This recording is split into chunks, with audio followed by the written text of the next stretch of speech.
Thank you, Madam Chair. Ambassador Romulo, friends, good afternoon.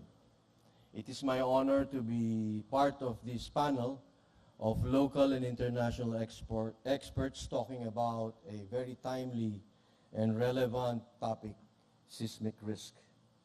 To me, this is an acknowledgement that the critical nature of the water sector and the importance of continuity in delivering our services, especially during times of earthquakes and disaster, is very important.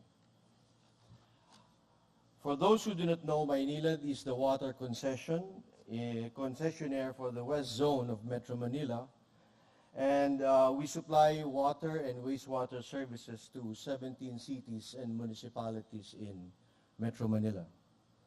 This includes some portions of Manila, Quezon City, and Makati, and the whole of Caloocan, Pasay, Parañaque, Las Piñas, Muntinlupa, Valenzuela, Navotas, and Malabon, and some portions of Cavite Province.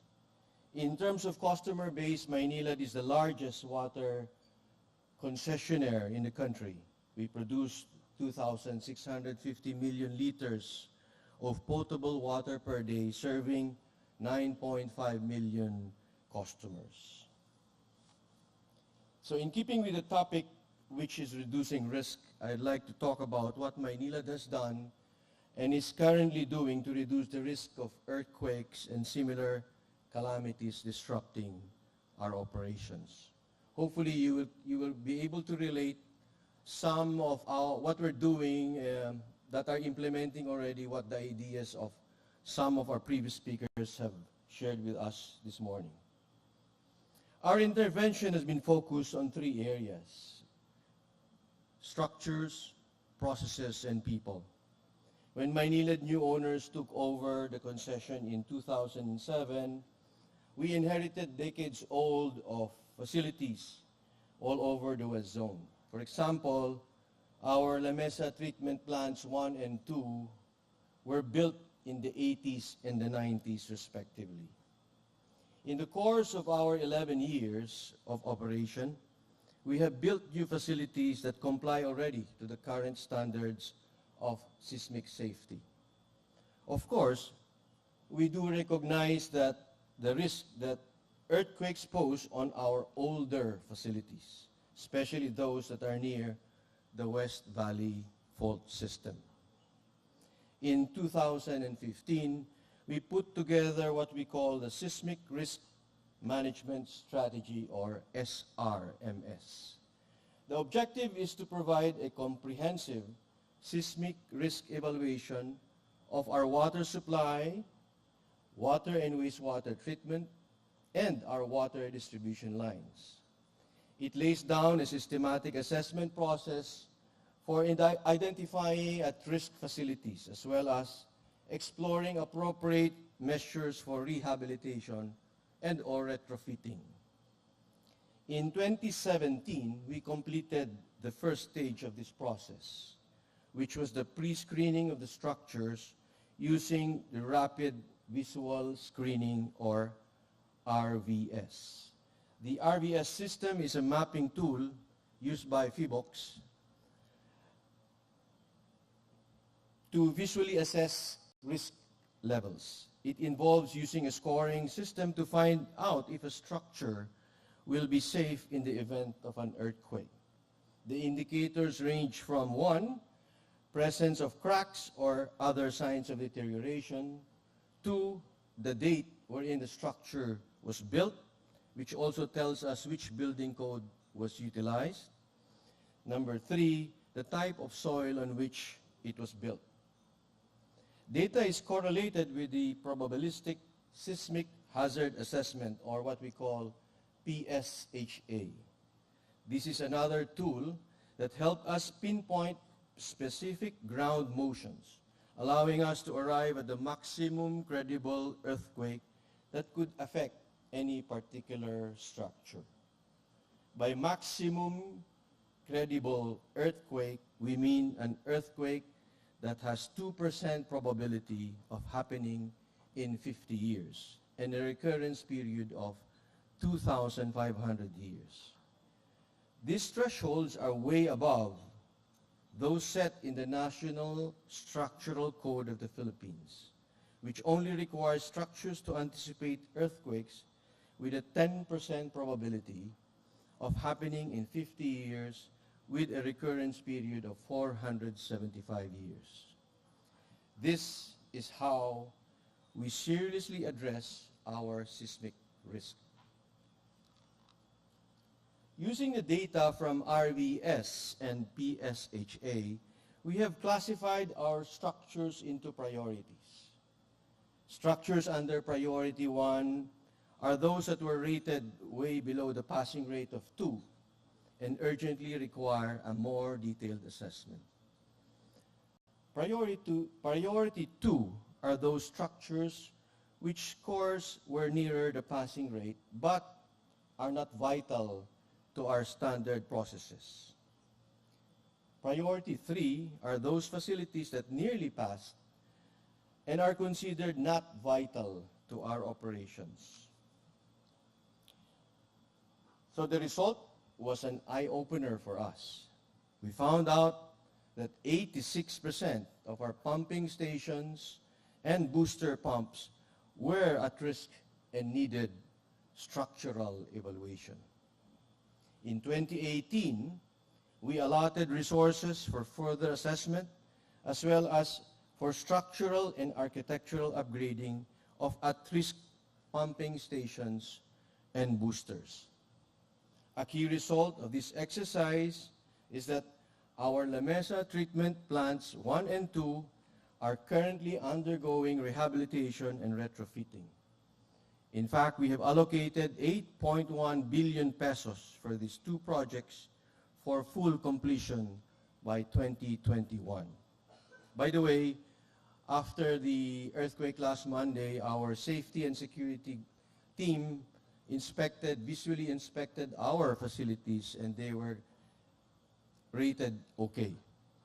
We're doing a more in-depth evaluation of specifically our pipelines that were inside the fault lines and also that were inside the earthquake zone. So we say that we are a stickler for processes. We have a process for everything, including addressing known and unknown risks. The SRMS is only one component of a comprehensive Business Continuity Management System, or BCMS. Our BCMS consolidates and aligns with the various risk management programs such as SRMS, our Water Safety Plan, and our Emergency Response Preparedness Program, amongst others. Our BCMS looks at all risk factors in general. It identifies mission-critical processes and lays down strategies to ensure that operations will continue in event of disasters. Or, if stoppage is inevitable, it specifies what we will do or what we should do to restore key activities in a timely manner and with at least operational disruption. It also documents what trigger factors should set the continuity plan in motion. This is a very detailed document.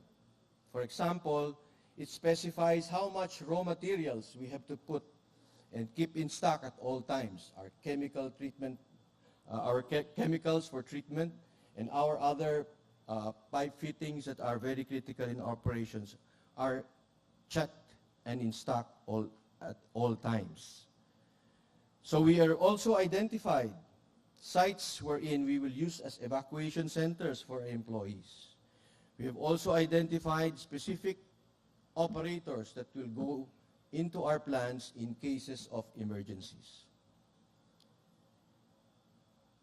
So we want to make sure that we know exactly how to proceed in actual cases of disruptive incidents. We give a lot of thought and effort into putting together and practicing our business continuity management system. We are proud of the fact that we are able to secure the ISO 22301-2012 certification for our BCMS last December. We are actually the first water utility company in the Philippines to be conferred this certification. To me, this is a recognition of our institutional drive toward sustainability, resiliency, and recovery in the event of disasters. Finally, this certification also speaks volumes about our people's personal commitment to serving the public during emergencies and calamity situations. Our BCMS assures the public that in the event of disasters, we have an institutionalized action plan.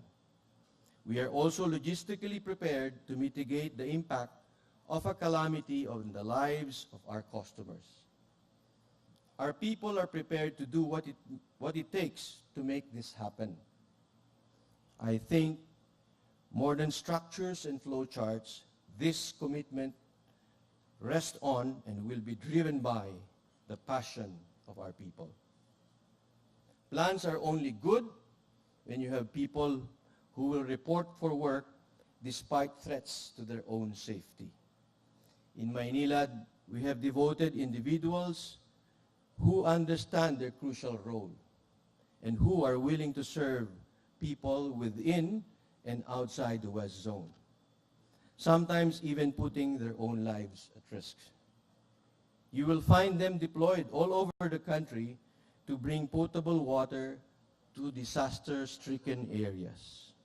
Maynilad works with the Philippine Disaster Resilience Foundation, or PDRF, and the MVP Group in rescue efforts after major earthquakes, including the current efforts being done today in Pampanga. We know that risk management is not a one-time thing. It starts with having a system in place. However, the work needs to be consistent. After all, new hazards or causes of disruption come up, and better standards are developed over time. For Maynilad, as long as we are given the opportunity to serve the public, we will perennially pursue ways to ensure that we protect lives, minimize service interruption, and rapidly restore services to customers in the event of seismic catastrophe. Thank you very much and good afternoon.